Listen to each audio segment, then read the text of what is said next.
다윗 왕이 나이가 많아 늙어 죽을 날이 될 때가 가까우자 이제 다윗 아들들이 누가 왕이 될지 아주 촉각을 곤두세웠어요.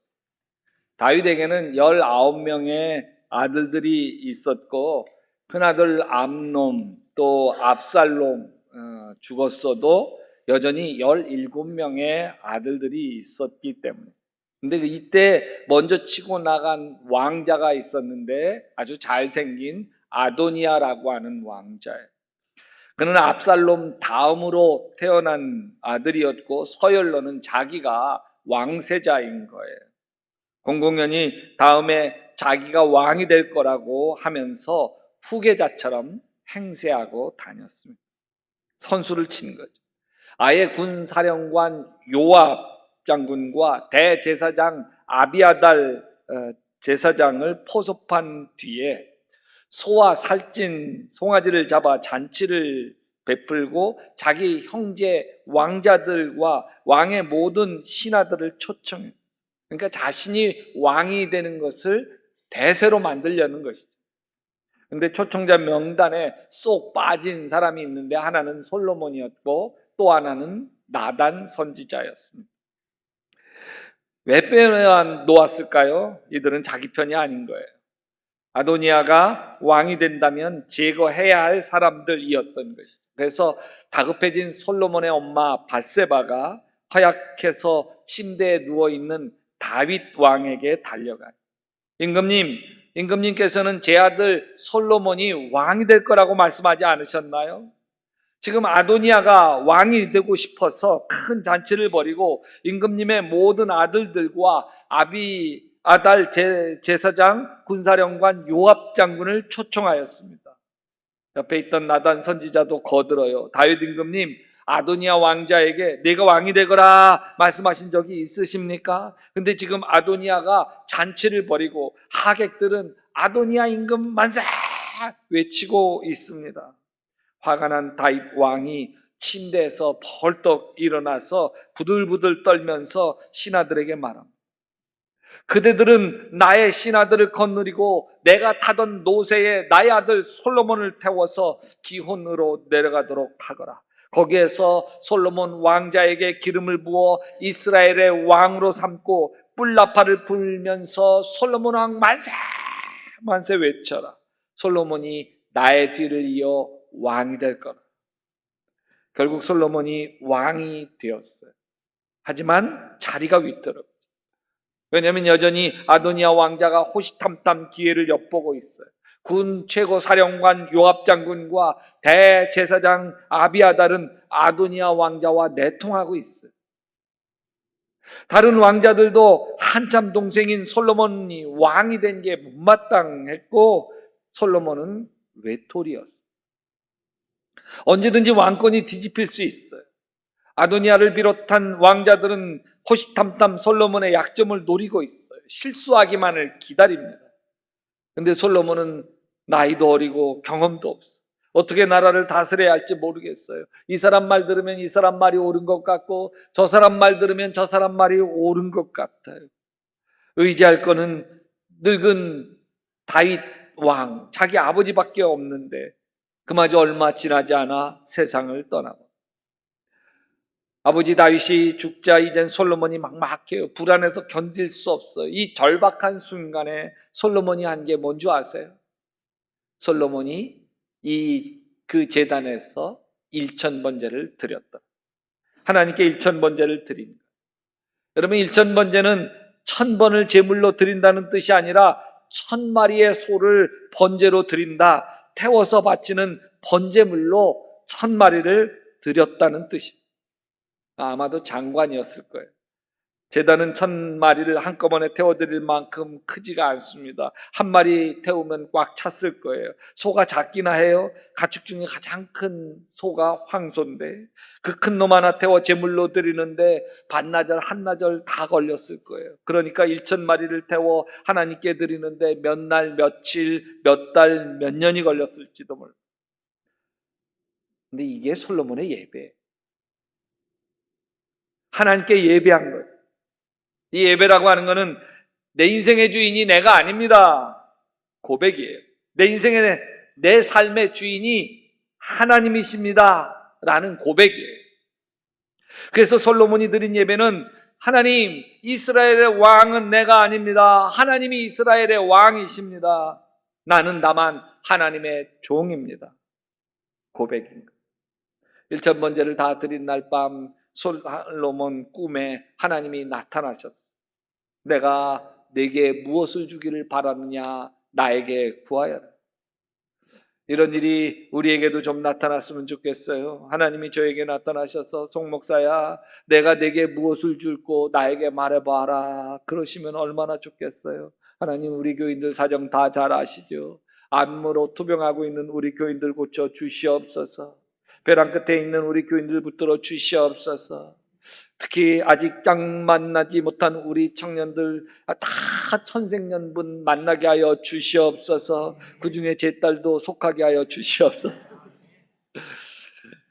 태 열리게 해주세요. 공부 중인 학생들 다 원하는 대학, 원하는 직장 들어가게 도와 주시옵소서. 수도 없이 늘어놓게 될 거예요. 여러분에게 오늘 밤 하나님이 나타나셔서 아무개야, 내가 내게 무엇을 해주랴 물으시면 뭐라고 대답하시겠어요? 여러분의 소원은 뭔가요? 솔로몬이 1천마리 번제를 왜 드렸겠어요? 간절한 소원이 있는 거죠. 솔로몬이 1천만제 한 마리 한 마리 드리면서 하나님, 저 소원이 있어요. 하나님, 저 간절한 기도가 있어요. 애절하게 하나님께 기도하며 1천번제를 드립니다. 지금 솔로몬은 애가 탈 수밖에 없다고 했잖아요. 솔로몬 나이 지금 20살이에요. 30살, 40살 먹은 형들도 다 제끼고 자기가 왕이 된 거죠. 조금 실수하면 자신의 자리가 위태로워요. 그런데 20살 철도 모르는 왕에게는요, 앞으로 실수할 일 투성이인 것이죠. 하나님이 도와주시지 않으면 잘할 수 없어요. 아버지 다윗이 늘 의지했던 하나님이 이제는 저를 도와주셔야만 합니다. 솔로몬이 1천번제를 시작할 때 어쩌면 1000마리 소를 다 드릴 생각으로 처음부터 시작한 게 아닐 거예요. 그냥 하나님이 응답하실 때까지. 100마리 바쳤는데 응답됐다면, 꿈에 나타나셨더라면 100마리에 그쳤을 거예요. 근데 만약 1000마리를 드렸는데 아직 하나님이 꿈에 나타나셔서 응답하지 않았다면 어쩌면 솔로몬이 2000마리 또 3000마리 계속 드렸을 거예요. 하나님이 도와주실 때까지, 응답하실 때까지 포기하지 않고 드렸을 거예요. 꿈속에 나타난 하나님에게 솔로몬이 자신의 소원을 말합니다. 주님께서는 내가 아직 어린 나이인데도 나의 아버지 다윗의 뒤를 이어 주님의 종인 나를 왕이 되게 하셨습니다. 나는 아직 나가고 들어오는 거 처신을 제대로 할 줄 모릅니다. 그러므로 주님께서 주님의 종에게 지혜로운 마음을 주셔서 주님의 백성을 재판하고 선과 악을 분별할 수 있게 해주시기를 바랍니다. 지혜로운 마음 달라는, 백성들 잘 다스리고 판단할 수 있도록 지혜로운 마음을 달라는. 아멘. 근데 이 지혜로운 마음이 갖는 중요한 특징이 하나 있어요. 뭐냐면 지혜로운 마음을 얻게 되어지면 가진 사람보다는 오히려 주위에 있는 사람들이 행복해. 솔로몬의 지혜가 궁금해서 찾아왔던 스바 여왕이 솔로몬의 지혜에 홀딱 반해서 이런 말을 해요. 임금님의 백성은 참으로 행복한 사람들입니다. 왕이 지혜로우니까 백성들이 행복해요. 신하들이 행복합니다. 임금님 때문에 임금님의 백성이 행복하고 신하가 행복하다는 게, 이게 지혜로운 마음. 자, 나 때문에 내 배우자가 행복하고, 아멘. 나 때문에 내 자식이 행복하고, 나 때문에 주위에 있는 사람들이 행복하게 되어지는 게, 이게 지혜로운 마음이에요. 많이 알고 똑똑하다고 배우자 무시하고 자식들 탓하는 사람은 지혜로운 사람이 아니에요. 그냥 자기만 잘난 사람인 것이죠. 도대체 지혜로운 마음이 무엇이기에 다른 사람을 행복하게 해주는 마음일까요?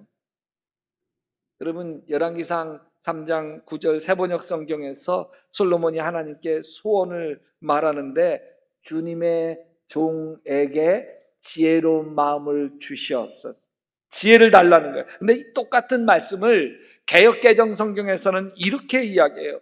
듣는 마음을 종에게 주사, 듣는 마음을 달라는 거예요. 그러니까 지혜를 달라는 말과 똑같은 말이 듣는 마음을 달라는 거예요. 저는 지혜라는 말이 듣는 마음으로 기록된 걸 보면서 무릎을 쳤어요. 기가 막히죠. 여러분, 자기 잘난 사람은 지혜롭지 못해요. 왜? 자꾸 남을 가르치려고 하는 사람이니까요. 좀 많이 안다고, 좀 배웠다고 의시되는 사람은 지혜롭지 못해요. 욥기 3장에 보면 모진 고난을 당한 욥이 자기 태어난 날을 저주합니다. 내가 태어나지 않았더라면 더 좋았을걸. 자신의 처지를 한탄합니다. 그만 죽고만 싶다는 거예요. 그 모습을 본 친구 엘리바스가 욥을 가르치기 시작을 합니다. 잘 생각해봐라. 죄 없는 사람이 망한 일이 있더냐. 너 이렇게 망하게 된 건 네가 뭔가 죄가 있기 때문에 그렇지. 정직한 사람이 멸망한다는 일이 있더냐. 내가 본 바로는 악을 가라 재난을 뿌린 자는 그대로 거두더라. 이렇게 말하는 엘리바스는 어떻게 하든 친구 욥을 도우려고 한 거예요. 지혜를 가르쳐 주려고 한 거죠. 친구의 말에 마음이 너무 괴로운 욥이 거친 말을 쏟아냅니다. 너희는 무식을 거짓말로 때우는 사람들이다. 너희는 모두가 돌팔이 의사나 다름없다. 입이라도 좀 다물고 있으면 너희 무식이 탄로 나지는 않았을 것이다. 너희는 내 항변도 좀 들어보아라. 내가 내 사정을 호소하는 동안 귀를 좀 기울여 주어라. 무슨 말입니까? 자꾸 날 가르치려고 하지 마. 나 힘들어. 너희 말을 들을 마음의 여유가 없어. 나 너무 아파. 날 어떻게 도와주려고 하는 게 다 돌팔이 의사야. 입이라도 좀 다물고 있어. 제발 부탁이야. 그러면서 이렇게 말합니다. 너희는 내 말을 건성으로 듣지 말아라. 너희가 나를 위로할 생각이면 같이 합시다. 내가 하는 말에 귀를 기울여라. 그것이 내게는 유일한 위로라. 욥에게 필요한 사람은 들어주는 사람. 욥의 하소연, 죽고 싶어하는 괴로운 심정 다 들어주고 받아주는 사람이 필요합니다. 그게 유일한 위로예요. 이게 듣는 마음입니다. 속상한 마음을 헤아려 주는 게 듣는 마음인 거예요. 사람은 누구나 마음에 쌓인 아픔이 있어. 겉으로 보기에는 참 밝고 걱정거리 없는 사람 같아 보여도 다 마음의 한 걱정만 넘겨보면 남모르는 사연과 아픔이 있어요. 그래서 사람들은 누구나 자기의 마음에 쌓여있는 이 사연, 아픔, 상처를 털어놓을 대상이 필요합니다. 그 아픔을 들어줄 사람을 필요로 하고 있는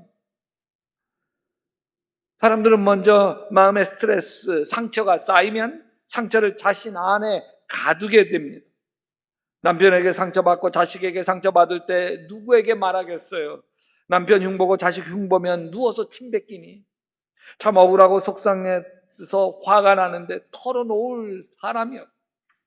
친정 부모에게 털어놓자니 부모님 걱정시킬까봐 못하겠고, 시댁 식구에게 털어놓자니 부메랑 돼서 자신에게 다시 화가 될까봐 털어놓지 못하겠고, 친구들에게 털어놓자니 친구들에게 내 허물 다 보이는 것 같아 말 못합니다. 그러니까 혼자 끙끙 앓고 마음 안에서 그 상처를 가두게 돼요. 여러분, 안에 들어오는 상처보다 내 안에 나가지 못하고 쌓여 곱는 상처가 더 큰 거예요. 마음에 갇힌 상처는 썩어 들어가기 시작해요. 들어간 상처가 점점 더 커지기 시작을 합니다. 그래서 우울증이 되고 암이 되고 당뇨가 되고 고혈압이 되는 거예요. 근데 누군가가 내 말을 들어줄 때 나는 내 아픔을 말하면서 내 아픔과 나를 분리해내는 여유가 생겨요. 내적 공간이 생겨요. 내 입을 통해서 나의 아픔을 말하고 나면 나는 그 아픔과 고통 다룰 수 있는 힘이 생겨요. 우리들은 누구나 나의 이야기를 들어줄 사람이 필요해요. 나의 아픈 사연 들어줄 사람이 필요해요. 자, 누군가가 내 이야기를 잘 들어줄 때 나는 그 사람 앞에서 소중한 사람이 됩니다. 아, 이분이 진심으로 나를 사랑하는구나. 자신이 사랑받고 있다는 포기란 느낌을 받게 됩니다. 여러분, 잘 들어주는 것은 그 사람을 존중해 주는 거예요. 진심으로 사랑해 주는 거예요. 그래서 잘 들어주는 사람을 누구나 다 좋아합니다. 따라서 합시다. 말 잘하는 건 기술이지만 잘 들어주는 건 예술이다.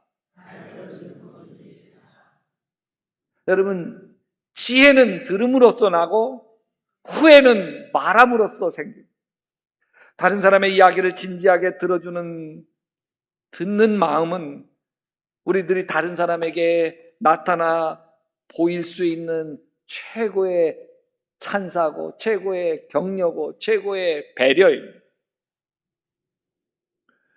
윌리엄 피츠라고 하는 심리학자는 아주 단순하지만 너무 중요한 말을 했어요. 같이 읽어볼까요? 시작. 들어주는 것이 치유하는 것. 들어주는 게 치유. 들어주기만 했는데, 그래서 이렇게 이야기할 수 있어요. 내 이야기를 잘 들어주는 사람과 만나라. 그 사람은 나를 치유해 주는 사람이니까. 들어주는 것만으로도 치유가 되는 거예요. 누군가 속에 있는 말을 꺼낼 때 그 사람에게 집중해주고, 하늘이 무너져도 그 사람에게 눈을 떼지 말고 그 사람을 바라봐 주세요. 그렇구나, 얼마나 힘들어, 아유 속상했겠어, 받아주는. 그러면 그분은 자신이 존중받는 느낌을 받아요. 자신을 참 소중하게 여기고 있다는 느낌을 받아요. 그래서 누구에게도 말할 수 없는 아픈 이야기를 털어놓아요. 울면서 속상한 얘기를 털어놓다 보면 답답했던 속이 탁 풀리고 치유가 일어나기 시작해. 저에게도 듣는 마음이 없었어요. 초등학교 6학년 아들이 저에게 운동화 사달라고 했어요. 아빠, 나 나이키 운동화 사주세요. 친구들은 다 나이키 신는데 나만 나이스 신어. 아들아, 아빠 신은 이 구두 3만 원에 이마트에서 사서 신고 있는 거야. 이 신발도 지금 10년째 신고 있어. 구두 밑창 다 달아가지고 벌써 3번 갈았어. 야, 나이키 운동화 10만 원이 넘잖아. 초등학생 신발이 10만 원 넘는 게 말이 되니? 그리고 친구 신는다고 다 신어? 아들아, 나는 내가 신고 다니는 신발 때문에 내가 근사해지지 않았으면 좋겠어. 너 자체가 근사해야지. 내가 신은 신발이 근사하면 초라한 사람인 거야. 아들에게 온갖 근사한 말은 제가 다 했습니다. 그러나 내가 욥의 친구들이었을 뿐입니다. 며칠 뒤에 제 아내가 전화를 해왔어요. 여보, 아들이 지금 유명 브랜드 신발 매장 앞에서 신발 사고 싶은지 눈물을 글썽거리고 있어. 어떻게 해야 돼? 빨리 사줘. 어떻게 하기는, 애가 글썽거린다는데 사줘야지. 저는 아들에게 듣는 마음이 없었어요. 이렇게 말했어야 했어요. 아들아, 내가 유명 브랜드 신발 꼭 신고 싶구나. 다른 친구들 신고 다니는 걸 보면 참 부럽다는 생각이 드는구나. 그리고 내가 신고 다니는 신발을 보면 참 창피하다는 생각이 드는구나. 그랬어야죠. 그랬어야죠. 비록 안 사주더라도 그랬어야죠. 들어주지 못한 거예요. 마음을 알아주지 못한 거예요. 여러분, 노사연의 바램이라는 노래가 있어요. 이 노래는 중년을 살아가는 노사연이 자기 남편에게 눈물로 쏟아놓는 노래 같아 보여요. 내가 힘들고 외로워질 때 내 이야기를 조금만 들어준다면 어느 날 갑자기 세월의 한복판에 덩그러니 혼자 있진 않겠죠. 큰 것도 아니고 아주 작은 한마디, 지친 나를 안아주면서 사랑한다, 정말 사랑한다, 그 말을 해준다면 나는 사막을 걷는다 해도 꽃길이라 생각할 것. 그냥 내 얘기를 조금만 들어준다면, 내 이야기를, 그러면 다 풀리는 걸. 우리는 들어주는데 얼마나 인색한지. 우리는 말하는 기술을 많이 배우는데 듣는 기술을 잘 배우지 못해요. 우리는 면허증 없이 듣고 있는 거죠. 여러분은 좋은 사람입니까? 좋은 남편, 좋은 아내입니까? 좋은 부모입니까? 좋은 자식입니까? 점수를 몇 점 줄 거예요? 가장 좋은 남편 어떤 남편이에요? 태어나도 다시 만나고 싶은 남편 어떤 남편이에요? 돈 잘 벌어 다니는 남편? 능력 있는 남편? 아니에요. 잘생기고 핸섬한 남편? 아니에요. 잘 들어주는 남편. 아내가 하는 말에 눈 맞추고 그랬구나. 잘 들어주는 말. 아유, 잘했네. 잘 들어주는 말. 무슨 얘기를?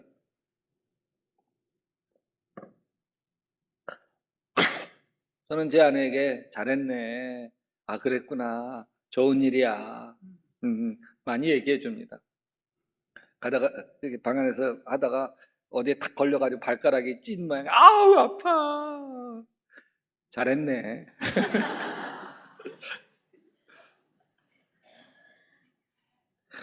가장 좋은 엄마도 가장 좋은 아빠도 잘 들어주는 엄마 아빠가 가장 좋은 거죠. 가장 좋은 자식도 잘 들어주는 자식이 가장 좋은 자식이에요. 여러분, 하나님이 솔로몬에게 나타나신 것처럼 우리에게 나타나셔서 내가 너에게 뭘 줄고 묻는다면 뭐라고 하시겠어요? 로또 당첨. 아파트 한 채 주시옵소서. 여러분, 양평에 좀 땅 좀 주시옵소서. 설교 처음부터 다시 해야 돼. 그러면 솔로몬처럼 나에게 지혜를 주시옵소서. 아멘. 솔로몬처럼 듣는 마음을 주시옵소서. 하나님이 무엇을 줄까 솔로몬에게 얘기했을 때 솔로몬이 한 게 너무 마음에 들잖아요. 그래서 열왕기상 3장 11절에 야, 내가 자기만 생각해서 오래 사는 거나 부유한 거나 원수 갚는 걸 요구하지 아니하고 다만 이 지혜 달라고 하니 나는 네 말대로 지혜롭고 청명한 마음을 준다. 너와 같은 사람이 너보다 앞에도 없었고 뒤에도 없을 거다. 여러분, 솔로몬이 듣는 마음 그거 하나 달라고 했는데 하나님이 마구 축복을 쏟아 부어 주시면서 나는 또한 내가 달라고 하지 아니한 부귀도 주고 아멘, 영화도 주고 아멘, 일생 동안 왕 가운데서 너를 견줄 만한 사람이 없을 것이다. 그리고 내 아버지 다윗이 한 것과 같이 내가 내 법도와 명령을 지키면 내가 오래 살도록 해주겠다. 하나님, 우리에게 듣는 마음을 주시옵소서. 가르치려고 하는 마음 다 가져가시고 뜯어 고쳐주려고 하는 마음 다 가져가시고 그냥 듣는 마음 주시옵소서. 아멘. 그냥 있는 모습 그대로 받아주며 잘 들어주는 마음을 부어 주시옵소서. 근데 여러분 잘 되세요? 우리가 다 선악과를 먹었어요. 이렇게 이야기를 쭉 들으면서 판단하게 돼요. 왜 저러지? 아유. 듣기보다는 그게 아니지. 그렇게 생각하면 안 되지. 그러니까 자꾸 안 되는 거야. 판단하고 가르치려고 해요. 내 속에 내가 너무 많아요. 뜯어 고쳐주려고 해요. 그래서 나도 모르게 상처 주고 나도 모르게 욥의 친구가 되고 말죠.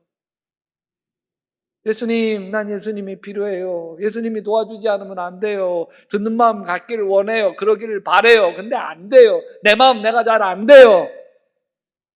이 마음 도와주세요. 그것이 여러분과 저의 기도가 되시기를 바랍니다.